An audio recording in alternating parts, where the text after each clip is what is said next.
Hello ಗೆಳೆಯರೇ, ನಮಸ್ಕಾರ. ನಾನು ನಿಮ್ಮ Lingegowda. LG dream world Kannada ಚಾನಲ್ಗೆ ಸ್ವಾಗತ, ಸುಸ್ವಾಗತ. ನಾನು ಈ ದಿನ ಭಾರತದ ಮುಖ್ಯ ಬೆಳೆಗಳಾದ ರಾಗಿ, ಭತ್ತ ಹಾಗೂ ತೊಗರಿ ಬೆಳೆಗಳ ಬಗ್ಗೆ ಹಾಗೂ ಅವುಗಳ ತಳಿಗಳ ಬಗ್ಗೆ ನಾನು ನಿಮಗೆ ತೋರಿಸ್ಕೊಡ್ತಾ ಇದ್ದೇನೆ. ಕರ್ನಾಟಕದ ರಾಜಧಾನಿ ಬೆಂಗಳೂರಿನಲ್ಲಿ ನಡೆಯುತ್ತಿರುವ GKVK ಕೃಷಿ ಮೇಳದಲ್ಲಿ ಇದ್ದೇನೆ. ಇಲ್ಲಿ ಕರ್ನಾಟಕದ ಮುಖ್ಯ ಬೆಳೆಗಳಾದ ರಾಗಿ, ಭತ್ತ, ತೊಗರಿಯ ಬೆಳೆಗಳು ಹಾಗೂ ಅವುಗಳ ತಳಿಗಳನ್ನು ನಾನು ನಿಮಗೆ ತೋರಿಸ್ಕೊಡ್ತಾ ಇದ್ದೇನೆ. ಬನ್ನಿ ನೋಡೋಣ. ವಿಡಿಯೋ ನೋಡ್ತಾ ಇರೋರಲ್ಲಿ ಇದುವರೆಗೂ ಯಾರು ಸಬ್ಸ್ಕ್ರೈಬ್ ಆಗಿಲ್ಲ, ಸಬ್ಸ್ಕ್ರೈಬ್ ಆಗಿ ಅಂತ ಕೇಳ್ಕೊಳ್ತಾ ಇದ್ದೇನೆ. ಕರ್ನಾಟಕದ ಮುಖ್ಯ ತಳಿಗಳಾದ ರಾಗಿ, ಭತ್ತ ಹಾಗೂ ತೊಗರಿಯ ವಿವಿಧ ತಳಿಗಳನ್ನು ಇಲ್ಲಿನ ಕೃಷಿ ವಿಜ್ಞಾನಿಗಳು ಕಂಡುಹಿಡಿದು ಅಭಿವೃದ್ಧಿಯನ್ನು ಪಡಿಸಿದ್ದಾರೆ. ಈ ತಳಿಗಳನ್ನು ಬೆಳೆಯೋದ್ರಿಂದ ಹೆಚ್ಚು ಇಳುವರಿ ಬರುತ್ತೆ ಅಂತ ಹೇಳ್ಬೋದು. ಇಂತಹ ತಳಿಗಳನ್ನು ನೀವು ಕೂಡ ಬೆಳೆಯೋದ್ರಲ್ಲಿ ಅಳವಡಿಸ್ಕೊಳ್ಳಿ ಅಂತ ತಿಳಿಸ್ತಾ ಇದ್ದೇನೆ. ಇಲ್ಲಿರುವ ತಳಿಗಳನ್ನು ನೋಡೋಣ.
ನೀವೀಗ ಭತ್ತದ ಬೆಳೆಯನ್ನ ನೋಡ್ತಾ ಇದ್ದೀರಾ.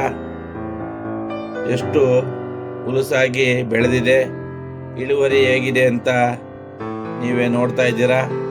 ಇನ್ನು ಹೆಚ್ಚಿನ ತಳಿಗಳನ್ನು ನೋಡೋದಕ್ಕೆ ನೀವು ಕೂಡ ಒಮ್ಮೆ GKVKಯ ಕೃಷಿ ಮೇಳದಲ್ಲಿ ಭಾಗವಹಿಸೋದ್ರಿಂದ ನೀವು ಹೆಚ್ಚಿನ ತಳಿಗಳ ಬಗ್ಗೆ, ವಿಶೇಷತೆಗಳ ಬಗ್ಗೆ ಹಾಗೂ ಅಭಿವೃದ್ಧಿಯ ಬಗ್ಗೆ ತಿಳ್ಕೋಬಹುದು.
ನೀವೀಗ ನೋಡ್ತಾ ಇರೋದೇ ತೊಗರಿಯ ಬೆಳೆ.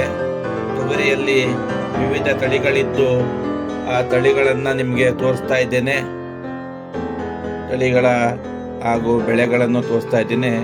ತೊಗರಿಯಲ್ಲಿ ತೊಗರಿ ಕಾಯನ್ನು ಕೂಡ ಮಾರಬಹುದು. ಹಾಗೆ ಅದು ಬಲ್ತಿ ಒಣಗಿದ ಮೇಲೆ ತೊಗರಿ ಕಾಳನ್ನು ಅಥವಾ ಅದನ್ನು ಮೌಲ್ಯವರ್ಧನೆಯನ್ನು ಮಾಡಿ ತೊಗರಿ ಬೇಳೆಯನ್ನು ಕೂಡ ನೀವು ಮಾರಿ ಲಾಭವನ್ನು ಪಡಿಬಹುದು.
ಈ ವಿಡಿಯೋ ನಿಮಗೆ ಇಷ್ಟವಾದಲ್ಲಿ ಲೈಕ್ ಮಾಡಿ, ನಿಮ್ಮ ಸ್ನೇಹಿತರಿಗೂ ಶೇರ್ ಮಾಡಿ ಅಂತ ಹೇಳ್ತಾ ನಿಮ್ಮ ಅನಿಸಿಕೆ ಅಭಿಪ್ರಾಯಗಳನ್ನು ಕಮೆಂಟ್ ಮಾಡಿ.